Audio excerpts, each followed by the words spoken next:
This morning, I have the title of my message is called, Is It I? Can you do me a favor? Can you say, Is it I? Is it I? We love our Bibles. We are a Bible preaching church, and so I want to have the verses really ruminate in our hearts. So maybe you could just close your eyes and we're going to read this together. I'm going to read from the NLT version, Matthew 26. Now, when Jesus was in Bethany at the home of Simon the leper, a woman came to him with an alabaster vial, a very costly perfume. She poured it upon his head as he reclined on the table. The disciples were indignant when they saw this and said, "Why this waste?" Okay, so don't miss this word right here. Why this waste? We're going to emphasize on the word waste. I'm going to end with discussing waste with you, okay? So let's continue. For this perfume might have been sold for a high price with the money given to the poor. Okay, so Judas is the one who said that. We know from John 12 account that Judas was a person who spoke this, okay? Let's continue on. But Jesus, aware of this, said, "Why do you bother this woman? For she has done a good deed to me. For you always have the poor with you, but you do not always have me. For when she poured this perfume upon my body, she did it to prepare me for burial. Truly I say to you, wherever the gospel is preached to the whole world, for what this woman has done will be spoken of in memory of her." Then one of the 12, named Judas Iscariot, went to the chief priest and said, "What are you willing to give me to deliver him?" And they weighed about 30 pieces of silver. And from then on, he began to look for a good opportunity to betray Jesus. Okay, so we have two people right here, right? Two people. One is given the most precious thing. The other is receiving the best thing that they could get to sell out Jesus. So two incredible contrasts that we have in this story, and I want to share with you this morning. So as I began to read the story again, I started to think not so much about Mary.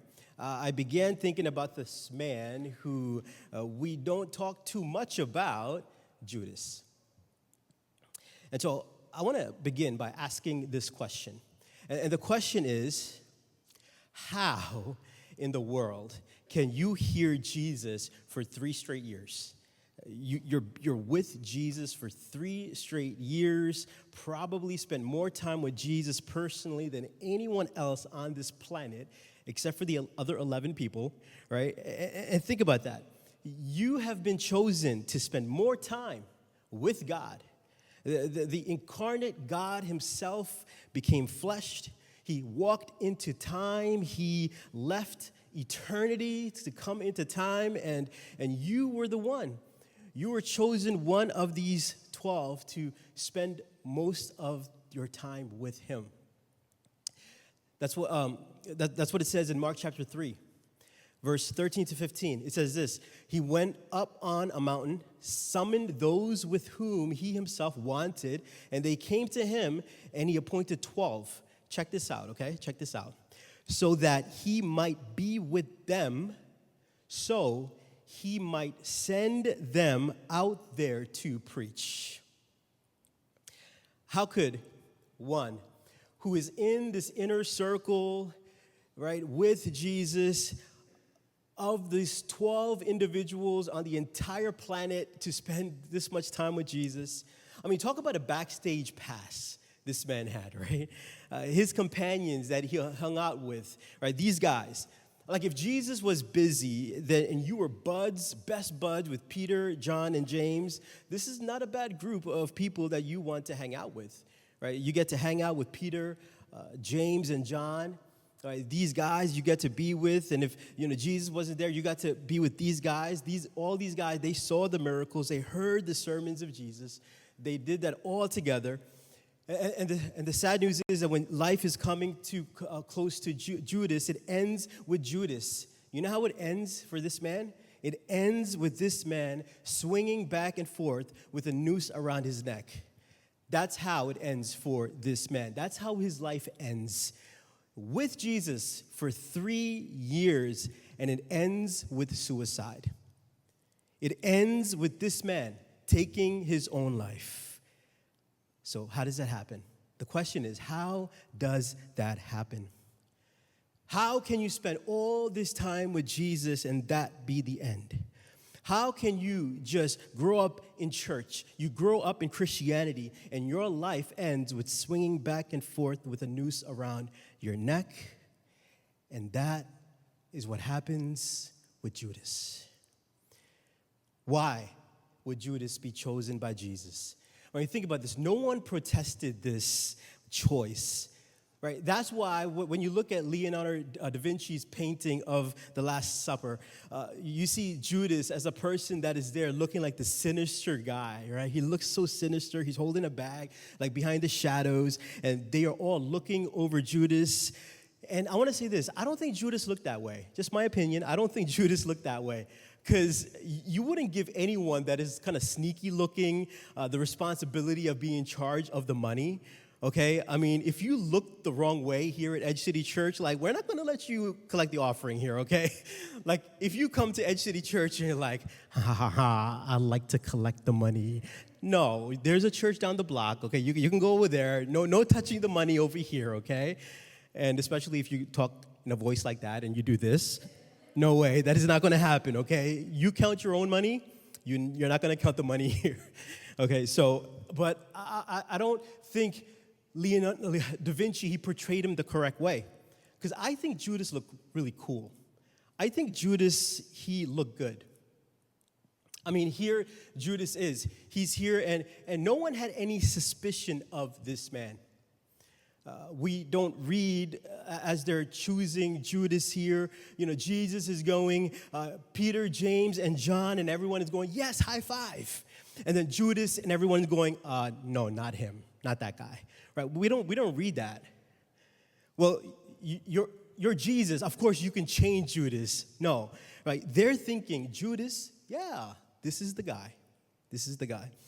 And so here is this man, Judas, who ruined the name of everyone named Judas, okay? Absolutely ruined it, right? Judas was a popular name at that time because you had Judas Maccabeus. He was a famous Jewish patriot between the intertestamental period, Judas Maccabeus. You had Judas, who was the brother of Jesus. So that name, Judas, was a very popular name at the time. And so they're just not naming their kid like these weird names. Judas was the one who perverted that name that would never be the same ever again. None of us will probably name our child Judas, right? Like, I mean, we have meaningful names for our kids, like Josiah or something, right? They're setting this kid up for something else when you're naming him Judas, right? I was watching a show, and at the end of the show, it said somebody's name down on the screen, and it said Jezebel. And I'm like, Jezebel? I mean, why would you name someone Jezebel with that, right? I mean, sorry if anybody's named Jezebel, I apologize. But that's what happened to the name of Judas. Judas Iscariot, it was never the same again. You see, I believe when Judas became a disciple, Judas was not thinking of betrayal. That's not what he was thinking. I believe he was sincere, in my personal opinion. He was a sincere person. I mean, if you ever have a man who, by chance, to be a saint, to walk with God, it was probably Judas. Because this is a man who was with Jesus for 3 years, privileged to listen to Jesus for 3 years, see Jesus perform miracles, watch him raise the dead. And so, how does Satan enter this man when you are close to Jesus like that? How does Satan get so close to you when you are that close to Jesus? How does this infection start? Because I don't think that, there's anything given to us that would just make us think that Judas was not a sincere man when he became a disciple of Jesus. I don't think that Judas was some infiltrator from a terrorist group, like from ISIS or something, that was looking for the moment to just blow up this entire thing here. I think people trusted Jesus, right? I mean, I think they trusted this man when he was given this position. Now, here's what's interesting. Even after Judas makes this deal with the chief priests, no one even knew that Judas was the betrayer. When Judas goes out at night, to them, no one is going, oh, it was Judas, right? We don't read that. No one was even doing that. Right? What was it? What changed everything? What was it? A life spent with Jesus. A life growing up in the church, growing up as Jesus as your pastor, and you end up swinging on a rope with a noose around your neck.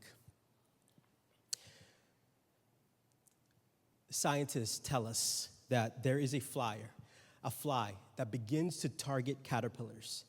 Caterpillars, that is that swiggly, hairy thing that you see, right? That all of my daughters, when they were young, they would absolutely scream at every time they saw that.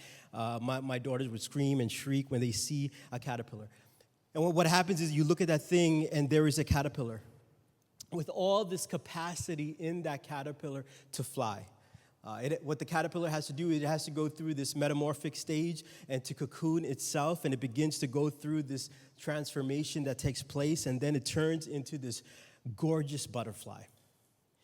It goes from this just thing that gets little girls to scream and just horrified at the sight of this harried little monstrous looking thing, and they turn into these beautiful butterflies. The one thing that they were just running away from, all of a sudden, they look at it and they're just in awe of it. They are absolutely marveling after it. That is that caterpillar, now butterfly. So how did they transform? How did this thing go through that metamorphosis? How did it go from ugly to beautiful? Go from crawling to flying? Go from shrieking kids to now kids marveling and in awe of it? As you're looking at the beautiful wings of this butterfly, the colors that are upon this thing, from a crawling, hairy thing all over it, and light as an air flying through the air now. You see, there is a fly that scientists say that targets those caterpillars. This is what it does. So what it does is it comes and it lands on it, and it thrusts inside of that caterpillar an egg. It is an egg of grub. And so there's this microscopic egg that you couldn't see with your natural eye. I had a picture, but it was just really ugly. I don't want to show it to you, but you can just Google that and check that out. And the thing lands upon it, and it thrusts these tiny eggs inside of the caterpillar. And so scientists say that what would happen is that egg would hatch itself inside of the caterpillar. And check this out. Check this out. It feeds on every butterfly characteristic that is inside of the caterpillar. It robs of it the capacity to turn into anything else. It injects into this egg the grub. It doesn't kill it. But what it does is it kills its future. It kills its wings. It kills its flying capability. It kills its beauty. And no one sees it. No one sees it. And I don't think the caterpillar is wondering, what happened to me? What happened to me? It just goes on with life. Never experiencing a cocoon. Never experiencing metamorphosis. Never experiencing the wings that would come. Never experiencing flying. Never experiencing it, but crawling its entire life. Because it didn't realize that something has been injected inside of it. And now it is eating away at all the butterfly capacities that it will never fly now. While everyone else around it is flying, it finds its entire life crawling. And I think something got inside of Judas. And I think something can get inside of you and I. You see, in the book of Acts, we read that, I have sent you to preach. I have sent you to preach. But in Acts 1, there's only 11. Only 11. What happened to the other one? Somebody lost its capacity. Something ate at someone. That there was something there. Something injected itself into that person and began to remove what was meant to be. What was the injection? And this is what I want to kind of finish with, of the injection that it began to start as I begin to kind of compare, my own life as well. Because it is so easy for me to kind of compare myself to other people, especially people in the Bible, right? It's very easy for me to compare myself to people in the Bible like Moses, right? Let's do Moses, okay? Let's talk about leadership.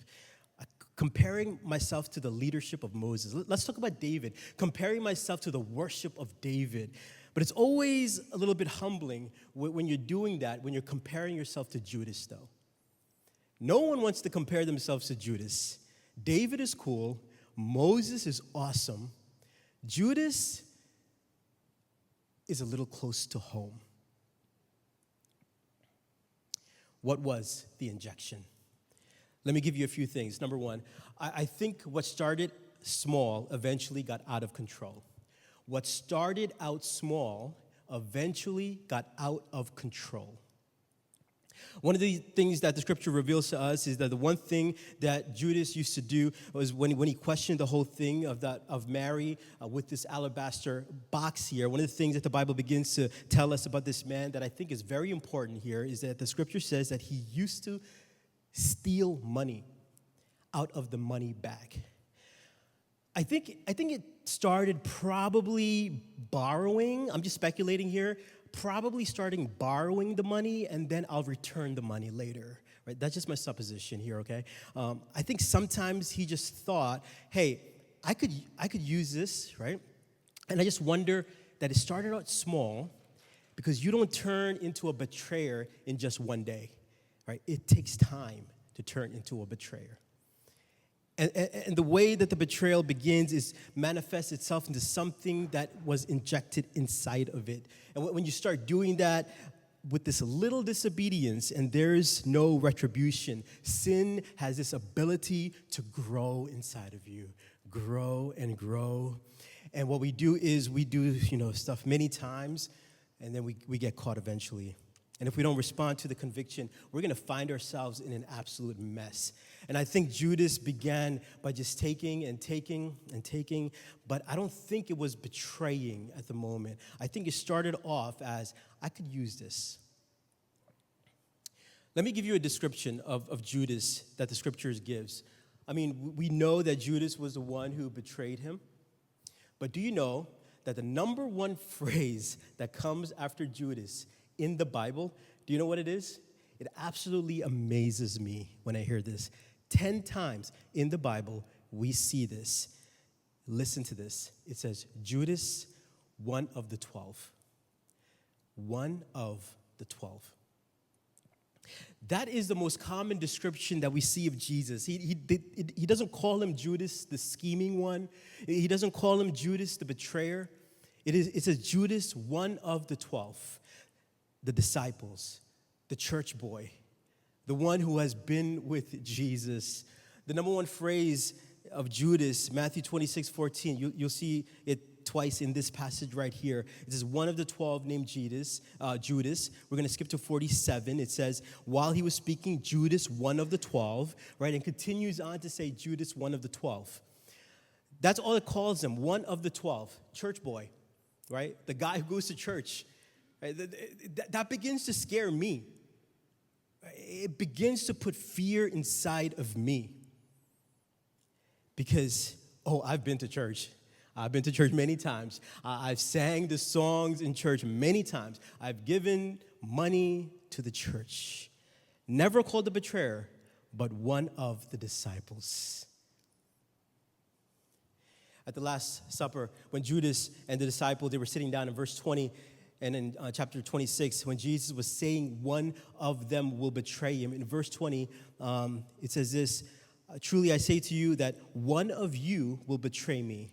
And being deeply grieved, they each one began to say to him, "Surely not I, Lord."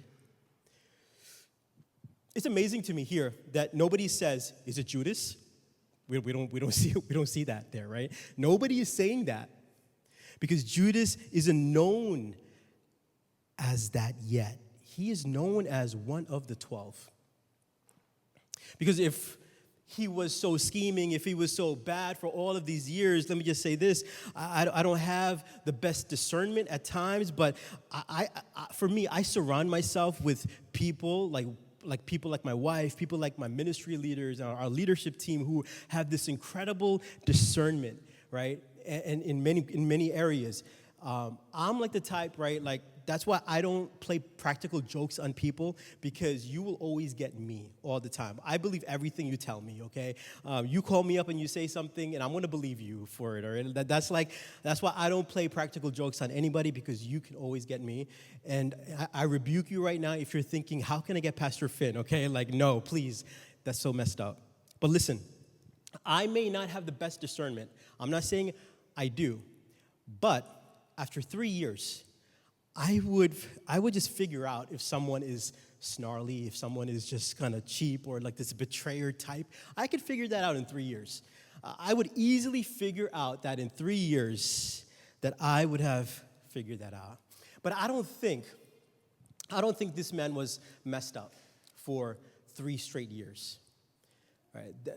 But it started off with something small, and it begins to work inside of this person. And that's why nobody is saying at that time, "It is Judas. It is Judas. It is Judas." They're asking, "Is it I?" They're asking, "Is it I? Is it I?" Because it's easy to point to everybody else and something that is happening to us in this relationship with Jesus, as that is the thing that is going down, I think can intensify the sin that is going inside of you. Let me look at this. Let's look at verse 20. It says in verse 20, "Surely not I." What does it say? Lord. What's interesting to me is as you're thinking of the word Lord, you're thinking sovereign. You're thinking of someone that is in charge. You're thinking of someone who sits on the throne. This is the boss. The word Lord means boss, right? Lord is the one that is in charge. But it's interesting to me. In verse 24, Jesus says this. He says in verse 24, "The Son of Man is to go just as it is written of him, but woe to the man by whom the Son of Man is betrayed. It would have been good for that man to have if he had not been born." And Jesus quotes from the Old Testament, and then Judas responds here. "And Judas, who is betraying him, answered and said this, 'Surely it is not I, Rabbi.'" Everyone's asking, "Is it me?" Not Judas. Judas is saying, "Surely it is not me." Right? He doesn't even call him Lord. You know what he calls him? He calls him Rabbi. A rabbi is a teacher. See, the thing that is the danger here is that the danger is that to sit in church and to know Jesus as Rabbi, but to never know Jesus as Lord. See, Rabbi means I get the information. Lord means that you are the boss. Whatever you say, it goes. And see, the problem is that we can come to church and we can treat Jesus as Rabbi. We worship him like Rabbi. We begin to live our lives as he is Rabbi. And decide, yes, I like your teaching, I like it, but I am going to be the one to decide what I'm going to do. You see, when he is Lord, it's different. There is no option when he is Lord. When he is Lord, he is the king that is on the throne. He is the high and the mighty and the reigning one, the God who is in charge of your life, the Lord of lords, the King of kings, majestic. He is the boss over this place. He is not Rabbi. We don't have any option. Some people are like, do I become generous, Rabbi? Right? People will go ahead and to rationalize that. I will be generous, Lord. That's the difference. Right? I don't know if I like that song, Rabbi. I don't know if I like that song, Rabbi. No, I'm deciding I'm going to worship Lord, right? It is not an option. I will worship Lord. I will surrender Lord. I will follow Lord. Take my life, Lord. Here is everything, Lord. But when he is Rabbi, we think that we have options with him. And that's what happens to Judas here.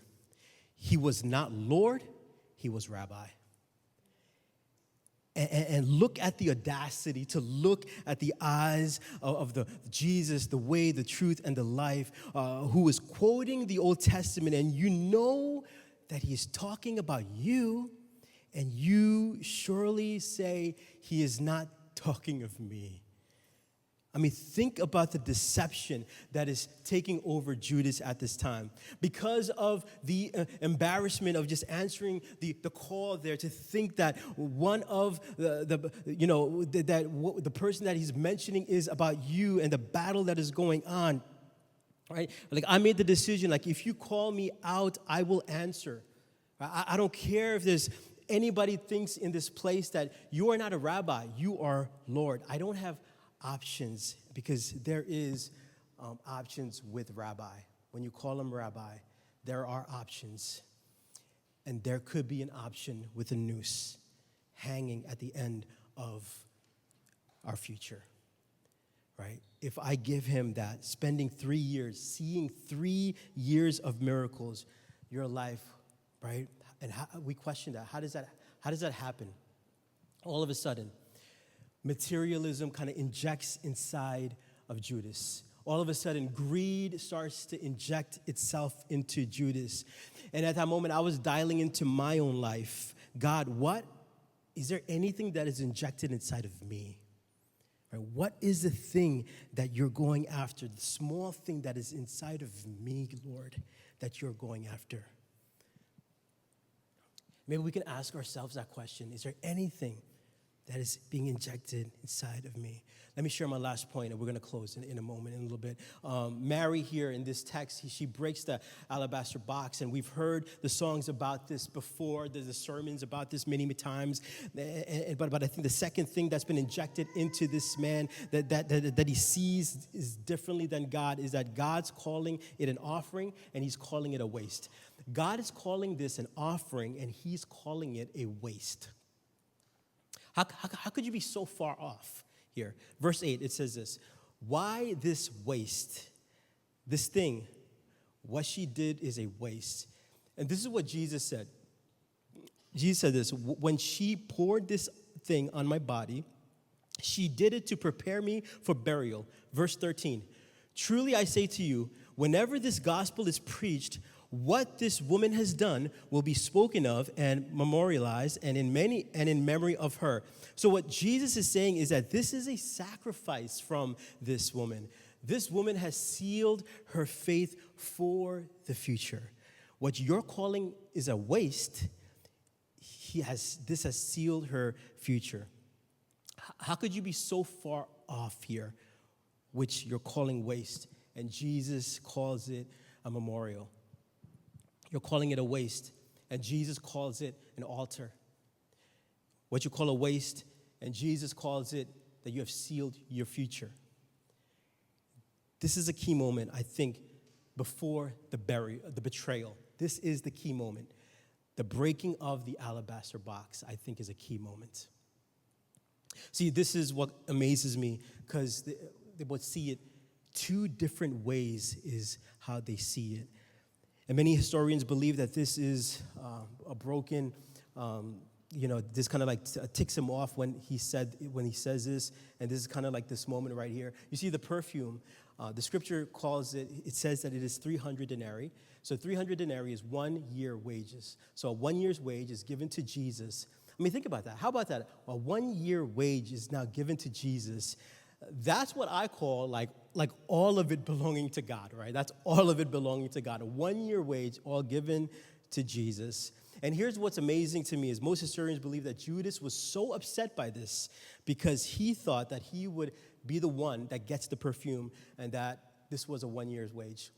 So if you're sitting here, maybe, let's say you make 40,000 or something. Imagine what Judas is hoping for that for him. He was hoping for 40,000 given to him. Right? Judas just didn't get it. He sold him out for 30 pieces of silver. Do you guys know how much 30 pieces of silver is? In today's silver economy, this is what I found out. It is $412.58. $412.58. That's what he sold Jesus out for. $412.58. There it is, Judas. You didn't even get to keep your own money because in chapter 27, verse 3, you take your $412.58 and you throw it in the sanctuary. That's what you got without God.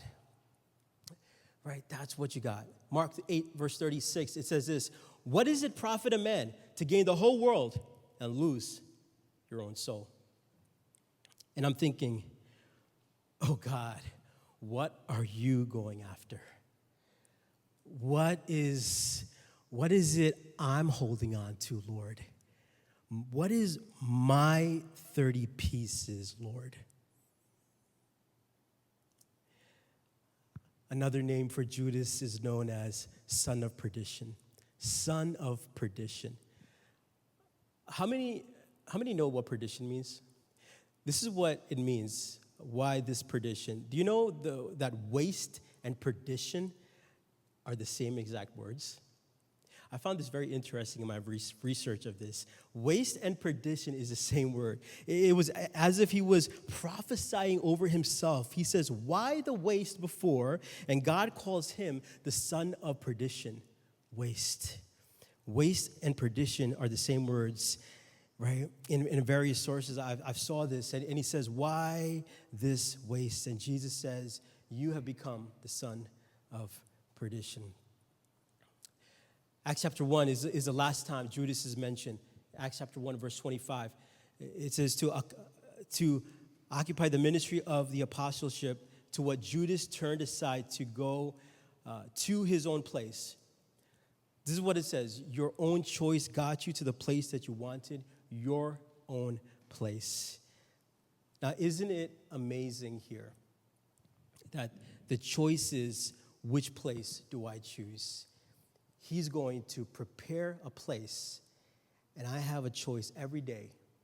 Is it his place or is it my place? And I can tell you something.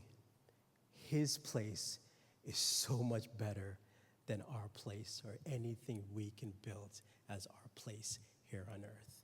It's all about his place. As I invite the worship team to come forward, as I just invite you to close your eyes and to bow your head with me.